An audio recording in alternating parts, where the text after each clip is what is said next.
This is international politics. It's all street theatre anyway, and we all know as well that being a policeman in central Toronto right now can be very stressful.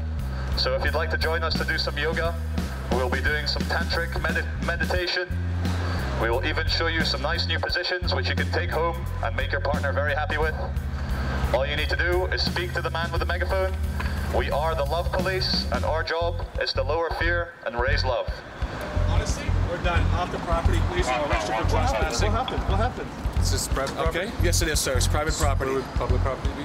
Private property, sir. Yeah, where would public property be? Sidewalk right there. We would like to apologize for standing on private property. We had no idea. We have obeyed now. We are on public property. Sorry for ever causing any trouble, but we promise we are not terrorists. That's actually the first time. Gentlemen. Hello. How are you guys? Good. How's it going? Good. Very well, sir. Well, these guys are from Press for Truth, and I'm from the Love Police. We're kind of absurdist, surrealist filmmakers, and so we obviously came to Toronto for the G20 to try and see what kind of exciting. So you know what it is. Okay. You found anything exciting so far?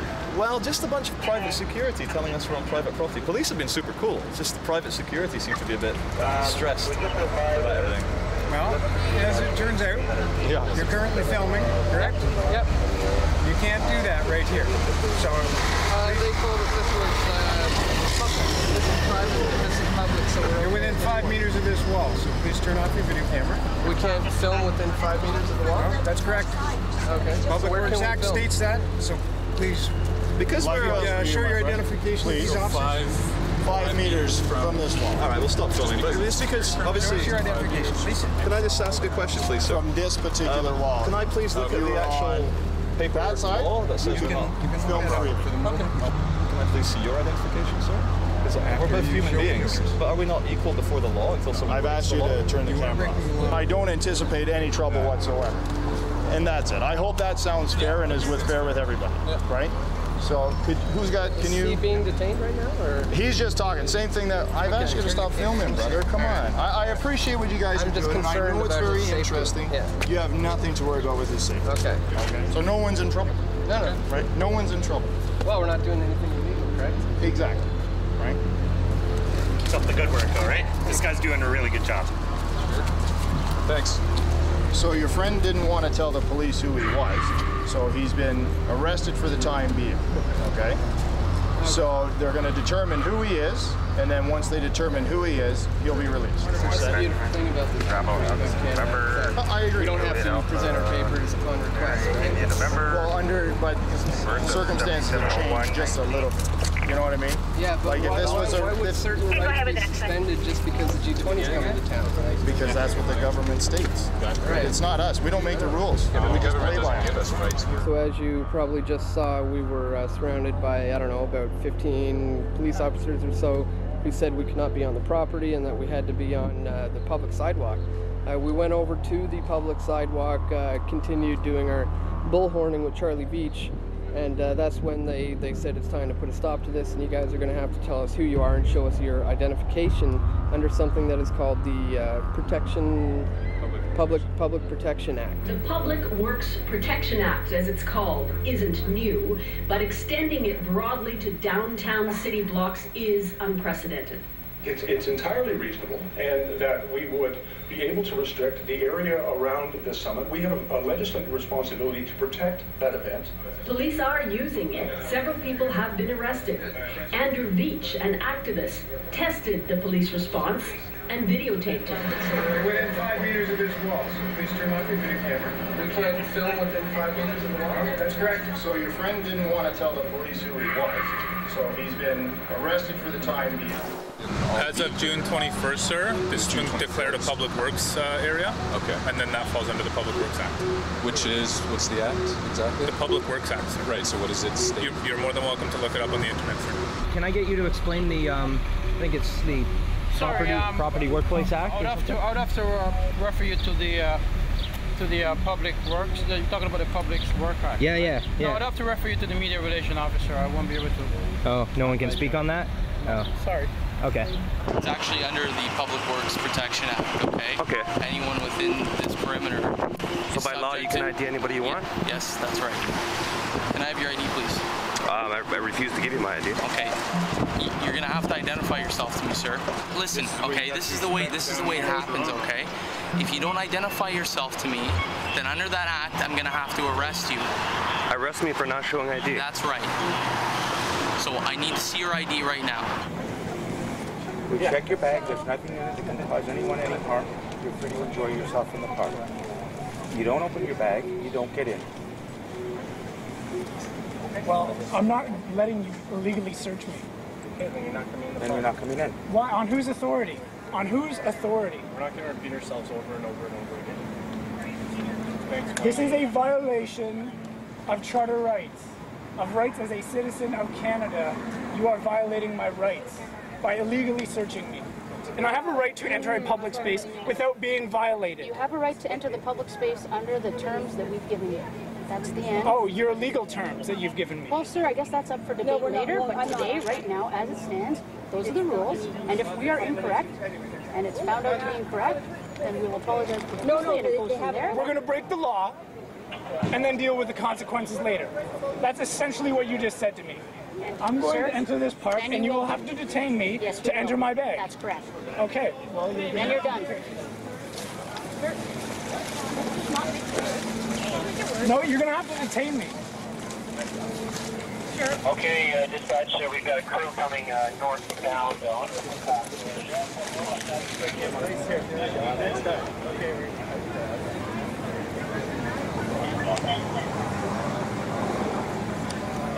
Excuse me. Is there a reason that you're keeping his goggles? He's not here to swim. My goggles? Yes. Why are you keeping my goggles? Is it illegal to have goggles? So when you use chemical weapons, I won't be able to protect myself?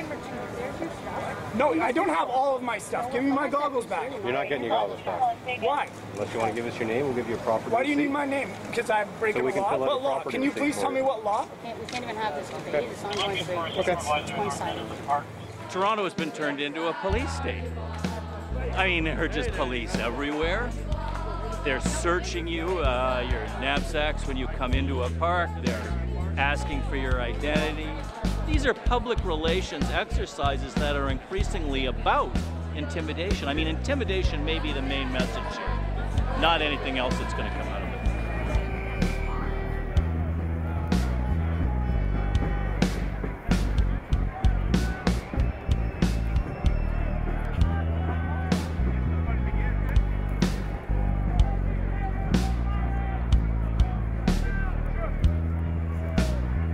They're telling us where we can march instead of letting us go where we want to go.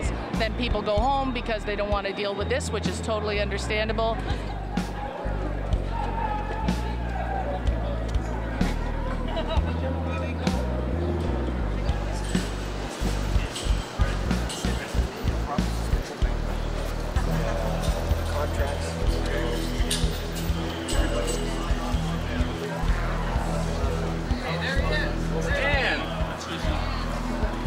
Buddy? Good. Fellas? All right. You brought it back. Perfect. Oh, yes. And then Bruce?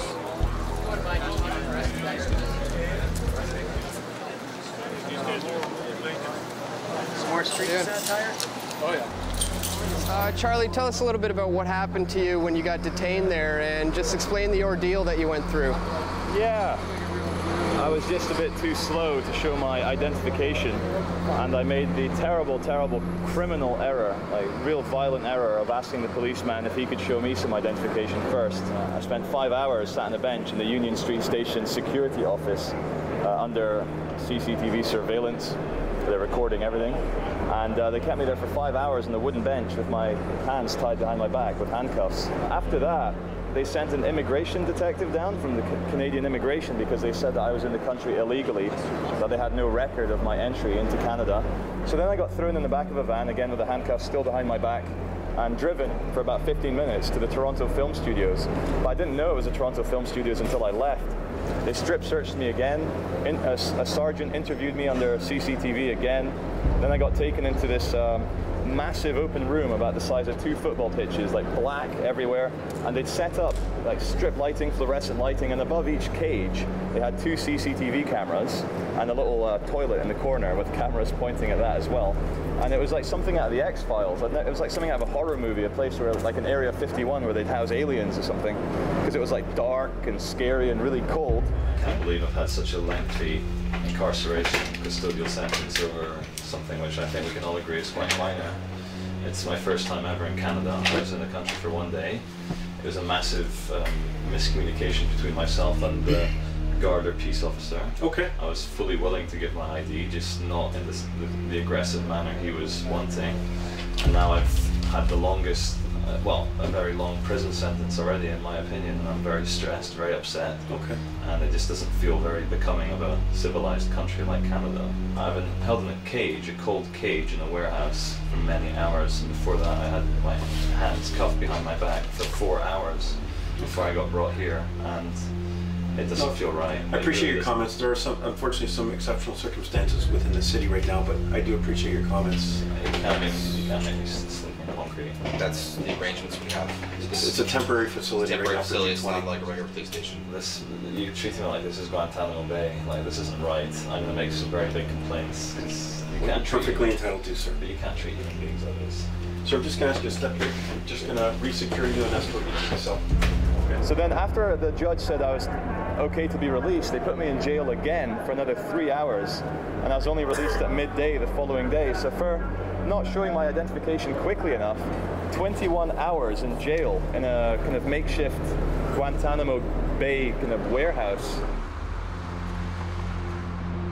June 23rd, I was at Jack Astor's following a baseball game. I went to a baseball game with 4 of my friends. I spoke to 2 female RCMP officers and asked them where they were from, and they were unresponsive. They didn't have anything to say. So in passing, I just stated, good luck with Saturday. And nothing happened. We got into my cab. Right at the corner here of Front and Simcoe, the cab was stopped by a Toronto police car. And at that point, I was taken by the arm, and a line of questioning began. First questions were, what are you doing in the area? And I explained, I was here with a baseball game, I was in the cab going to my girlfriend's house. At that point, they put me in handcuffs and basically said, we're gonna ask you some questions. Well, the arresting officer was asking me questions about what I allegedly said to the RCMP officers. Then 2 female officers literally got in my face and said, you don't remember telling us good luck with Saturday? And at that point, I was like, yeah, I said that. What transpired next was just beyond unbelievable. I never thought that anything like this could ever happen to me. During the booking, I knew that, you know, this wasn't a valid arrest. They went into my pockets, took my ID out. They didn't even ask me for my ID in the streets, just helped themselves to it. Didn't tell me why I was being arrested, tell me what I was being arrested with, but no explanation. While they were questioning me on the street, I didn't want to say anything. I said I'd rather remain silent. You know, I don't know what this is all about. I want to speak to a lawyer or duty counsel.